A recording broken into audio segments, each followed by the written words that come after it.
बिस्मिल्लाहिर्रहमानिर्रहीम।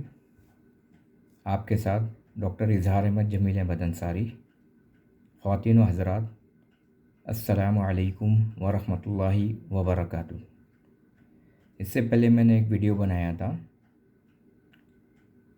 25 लाख का जो बकाया था समदिया हाई स्कूल के ऊपर, सोसाइटी के ऊपर। तो आज मैं ये दूसरी वीडियो बना रहा हूँ। मैं आपसे कुछ खुलासा करना चाहता हूँ, कुछ बताना चाहता हूँ आपको। ये तकरीबन 2008 से पहले की बात है। उस वक्त समदिया हाई स्कूल के चेयरमैन इकबाल पंजाबी थे। तो उनको निकाला गया, कुछ भी वजह थी, लेकिन उसमें एक वजह ये भी इन लोगों ने बताया, जो आर्यन है और जिनको मैं चोरों का टोला, डाकुओं का गुलदस्ता कहता हूँ, और उम्मीद है कि आप लोग भी कहेंगे। तो उसमें से एक वजह उन्होंने ये भी बताया कि उसने गबन किया है, इकबाल पंजाबी ने गबन किया है। और तकरीबन 2015 या 16 की बात है, कमोबेश। सऊदी में मेरे यहाँ मोहम्मद यूसुफ रमज़ान आए थे, तो उनसे मेरी बात हुई। तो उन्होंने कहा इकबाल पंजाबी ने 40 लाख का गबन किया है। मैंने पूछा ऐसे कैसे आप कह रहे हैं, क्या वजह है, क्यों? तो उन्होंने मुझे जवाब दिया, क्योंकि इकबाल पंजाबी अकाउंट्स की जो बुक है वो अपने साथ ले गया है। इसका मतलब यह कि उसने 40 लाख का गबन किया है। तो फिर मैं सोच में पड़ गया। जब मेरी छुट्टी हुई वेकेशन पे, जब मैं इंडिया पहुंचा, तो मैं इकबाल पंजाबी के ऑफिस गया। उससे पूछना मैंने उनसे सवाल किया, तो उन्होंने मुझे जवाब दिया। बोले डॉक्टर साहब, बोले मैंने 40 लाख का गबन नहीं किया, बल्कि मैंने 40 लाख के 2 फिक्स डिपॉजिट बैंक में रखवाए थे। ये 2008 की बात है, हाँ? और उससे पहले कमोबेश उस वक्त की बात है। और उन्होंने बाद में अकाउंट्स की बुक भी सोसाइटी को दिया। अगर इकबाल पंजाबी ने गबन किया होता तो अकाउंट्स की बुक नहीं देते वो।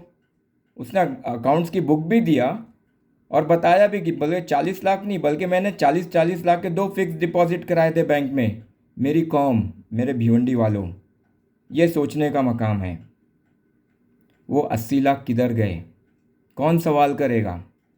ये कौम का पैसा है, ये हमारे बच्चों के मुस्तकबिल का पैसा है। ये जो इदारा चलता है, जो ग्रांट्स आती है, ये हमारे टैक्स के पैसों से आती है। गवर्नमेंट को हम एक चीज़ भी खरीदते हैं तो हम गवर्नमेंट को उसका टैक्स देते हैं। तो इसका हिसाब होना चाहिए। मैं हुकूमत से अपील करता हूँ कि मेरी आवाज़ अगर उन तक पहुँच रही है तो कि इंक्वायरी बिठाए।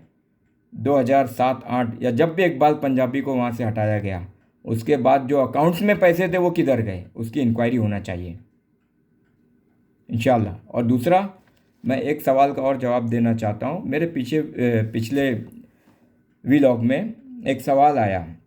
वो सवाल ये था, बुरा मत मानिए डॉक्टर साहब, आप जिस इदारे और जिस ख़ानदान को बुरा बोल रहे हो, आपके फ़ादर उसी इदारे और उसी ख़ानदान वालों के साथ शाने बशाने खड़े हैं।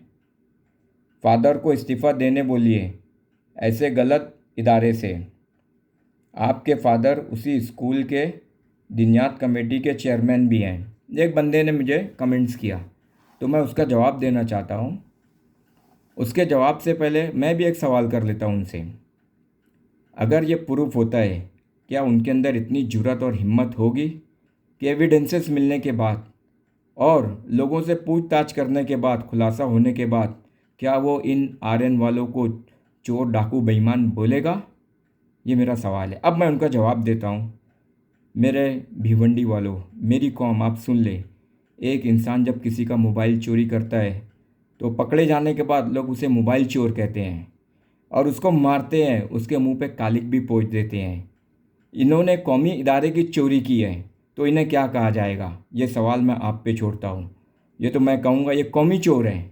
कौमी इदारों की इन लोगों ने चोरी किया है। और जिसने कमेंट किया है, मैं उसका इंतज़ार करूँगा कि वो कब इसका जवाब देगा। और अगर उसे अभी भी हकीकत का पता नहीं है, तो जिस तरह उसने पता लगा लिया कि मेरे वालिद साहब वहाँ दिनियात कमेटी के चेयरमैन हैं, उसी तरीके से पता लगा ले कि किन किन लोगों ने करप्शन किया है।